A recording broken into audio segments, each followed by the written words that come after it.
Hello there. I'm MapleDungeons, and this is going to be a second look at Guild Wars 2 tournament strategy, this time in the second map, Legacy of the Foefire. Foefire, the second tournament map, has three main points.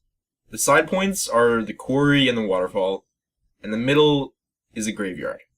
Aptly named for the amount of deaths that will constantly happen there. I won't be naming them by area for the rest of the video.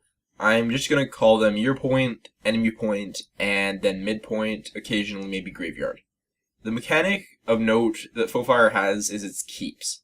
The keep lord that each team has can be killed after a few things. Each keep has a door that you have to break down, and then 4 mobs guarding the lord. If killed, the keep lord itself gives the opposing team 150 points. Initial strategies in this map are not too hard to come up with compared to other maps, because you just have to divide your forces between 3 points. Now, how about a quick explanation on that? There is a keep lord as an option, but it just does not work out too well as an early game thing. There are doors and mobs in the way, and if you go there right away, the enemy has enough time to both 3-cap you and to go back and defend the lord. So when devising an initial strategy, you really just have to split your forces between the enemy point, your point, and the middle. To do this, as with any tournament strategy, you need to look at your team composition. Due to its nature, the map is very directed towards big team fights in the mid. The graveyard point is a very large point, and knockback is very hard, so you really need to completely win a fight on it if you're going to be going for it at all. It's also a very strategic position to hold, as it's simply a smaller difference to everything. So if your team is better suited to a team fight, then stick with the flow and go for the midpoint with 3 or 4 people and try to win the fight there. It might not be completely obvious as to what kind of team will do extremely well in a team fight, so let's talk about that a bit. Generally, a well-rounded team will do better here. A mix of good damage, support, and crowd control. Perhaps more important is the ability to get stomps off and reses off. You see, getting someone down is nice, and a bunch of damage will accomplish that, but if the enemy team is good enough, they will have prepared for that, and they will res their players really well. They'll have multiple people res their players, and a simple stomp just won't work unless you really know what you're doing. Stability is a buff that can really help out with this. It will make you completely immune to all CC, and it'll allow you to stomp uninterrupted unless the enemy somehow manages to get it off you with some kind of boon removal. However, if multiple people are trying to res the enemy, it's not going to be super effective, so you're either going to need to combine stability with other crowd control effects to stop the enemies from rezzing, or quickness is another skill that can be very good for it. Quickness is also very good for combat and might be better for damage, but it can be useful to get really quick stomps off, so you can get a stomp off before the res goes off. But both of these boons that I mentioned are just as good for actually getting reses off. Quickness especially will be able to res a guy really quickly, generally faster than your average stomp speed. There are several utility skills that can help with getting reses off as well, such as the Engineer's res skill, which is not too reliable, and the Warrior's banner skill, which will give insta-reses. With that tangent done, let's just review. A good team that will be good at a team fight will be a balanced team with the ability to stomp and to res. So if you have 3 or more people with that kind of synergy, your best bet is to send them to the middle to win the fight there.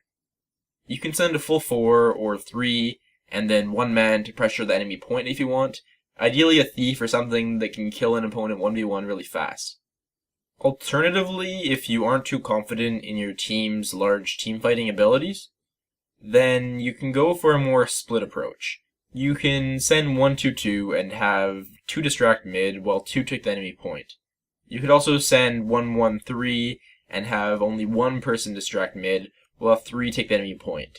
I'd do this if you have a guardian that can distract that point for you.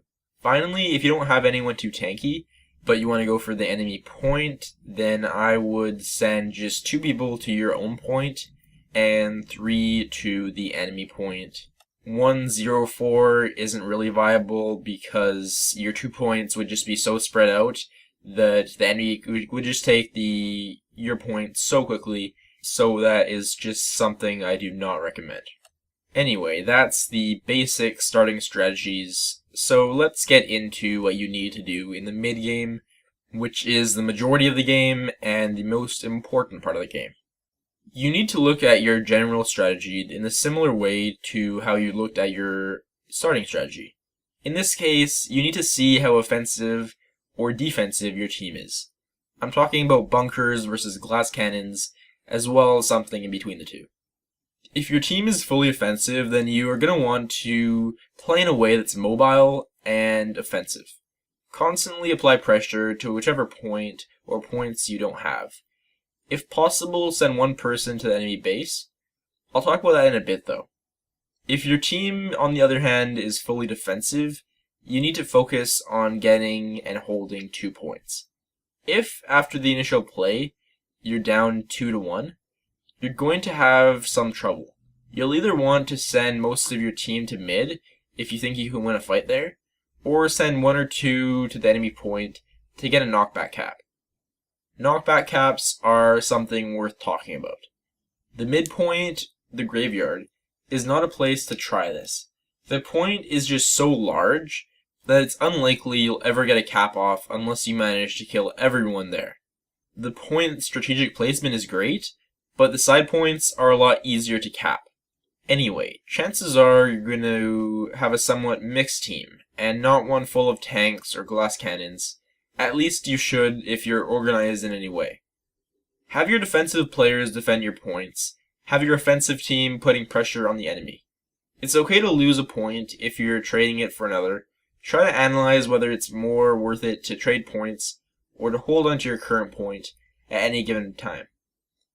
And again, ideally you can send someone to hit the enemy base. Now I've already mentioned this, but as to why, you have 2 goals in doing it.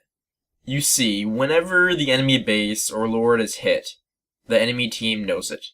This will worry them, and they may send at least 1 person back to defend it. For that reason, hitting the base is a good form of pressure, and if you send someone, it should be someone who is good at 1v1ing. So if they send 1 person back to defend, then they can kill them, and if they send more, then they are just wasting their time, and you have pressured successfully. The other reason to go for this is just to prepare for an eventual possibility. You want to take down the gate, and if possible, take down mobs guarding the lord. By the time you actually get to the lord itself, you will most likely be intercepted by the enemy team and probably be dead. But the point is to leave the lord open for later. And that brings us into what you do in the late game. Well, as I said earlier, there's no reason to go lord at the start. It is a legitimate strategy late game. Once you hit the 350 mark and the lord will win you the game, here I'd say if you're around even with the enemy team, you might want to do a 2 or 3 man push to the lord to finish it off. I say might here as it's by no means obligatory, and you should always analyze the situation accordingly. If you think you can get in there quickly, without them intercepting you, and you think you can do it reliably, then I'd say go for it. But the situation where this can happen is not always there. Just a piece of advice, take track of their enemy players dying. If they've just had a death, then chances are you going for the boss is not a good idea, because they will be at the base and they will intercept you. So you want to do it at a time where you can get in there quickly, and they have no dead players. All that's only if you are about even though. If, on the other hand, you're losing and you simply won't win with a full 2-cap anymore, you kind of have to go desperate mode and go 5-man on the boss. It does not always work out, but I've pulled off some crazy clutch wins with it before, and it has more chances of working than trying to get a 3-cap and winning that way because it's probably not going to happen. In this situation, you want anyone with a good damage output hitting the lord. And anyone that's weak in that department but good with CC should be slowing down the enemy players that are trying to stop you, so your team can get the boss kill. If you are in a winning position, on the other hand, I wouldn't risk a boss kill unless the enemy team is such a pushover that you just want to finish the match quickly. Just continue on with the point holding as normal. Now, as I'm wrapping this up, let me talk a little about a couple things that might be useful. The first thing I want to talk about is I want to talk about one class a little bit. That's the Mesmer. The Mesmer is a very special class, not because of its illusions and such, but because of its portal. The portal is a spell that you place down in one spot, and then have 50 seconds to place down another, opening up a portal for you and your allies to use for a bit. Now, if you have a Mesmer on your team, this can be extremely useful for two main things. One, if you have a Mesmer guarding a side point, they can drop the portal, go hit mid, help with damage there, help with everything there, then portal back to their point. Basically, they're in two places at once. The second way it can be useful is to stage big 4 or 5 man attacks instantly. It can be used if you really need a point, or it can actually be used in the late game to teleport your whole team to the Lord. Another thing worth noting is the terrain. Make use of it. The graveyard is a low point with cliffs all around it. If you can get your ranged squishy players up on ledges at any point, do it. Just make sure that you have one person minimum on the point at all times. Finally, a big one. Note that if your enemy team is good, they will be doing everything that I've mentioned and more. Be prepared. Be ready for the enemy team to send 3 people to your point, and know that if they do that, who will go back to your point and defend it. Know that if they're desperate, they will try for the boss as well, and decide who will be best to defend against that. If they send 5, you will need probably 3 or 4 people to defend the boss properly. If they only send a couple, the best thing to send back is CC heavy players. Let your mobs do the damage, and let your players just keep them in place, and they'll die. Hopefully all of this has helped you a little. For more experienced tournament players, they probably already know all this, but for newer players getting into it, this should hold some value. It could be useful in either pugs or when getting an unexperienced team together, or even to understand the strategies of a more experienced team if you are an unexperienced player. Now, just to review everything I have gone through, let's have a list. 1. Look at your team composition. Are you more defensive or offensive? Play accordingly. 2. Compare your team to theirs. Will you likely win a team fight in mid? Adjust initial strategy to comply with this. 3. If you have an extra player lying around, break down the enemy's base. 4. Be prepared for any strategy the enemy might try, and be ready to fall back to your base, but not to overcommit to it.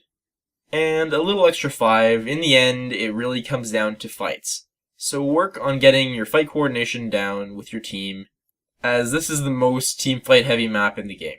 Thank you so much for watching, guys. Let me know what you think, and if you'd like to see similar content in the future, you can subscribe to the channel. I've been MapleDungeons, and I'll see you next time.